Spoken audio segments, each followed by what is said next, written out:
เอาละเขากลับสบายดีท่านผู้ชมเนาะมันนี่ก็มาสอนทีค่ะเอนเดอร์ดากอนภายใน1 วินาทีเนาะซึ่งวิธีเทคนิคก็มาจากช่องอะควาซีเซดเนาะโอเคเดี๋ยวช่องเพิ่นเนี่ยมีวิธีการของเงินแมนที่ให้ได้ล่างในคลิปสั้นเนาะเพื่อเป็นเครดิตเนาะโอเคเบิร์ดห้องพิมพ์เอนเดอร์ดากอนบ่ใช่บ่คือสบายคิวX E ปังไอเดือดก้อนตาย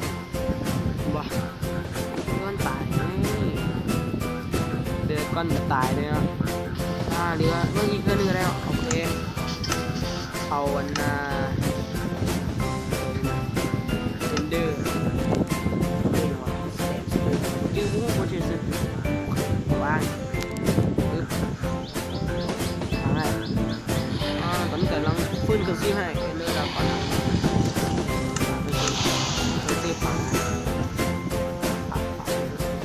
ปางเครื่องซีไปเนาะเดี๋ยวผ่านเดือนก่อนแป๊บหนึ่งมาตัดติดตอนเดือนก่อนมาแล้วตอนนี้เดือนก่อนก็ฟื้นเครื่องซีออกมาแล้วเนาะเด็ดเครื่องซีออกมาแล้วเนาะวิธีการเนาะเบิ้งเนาะมา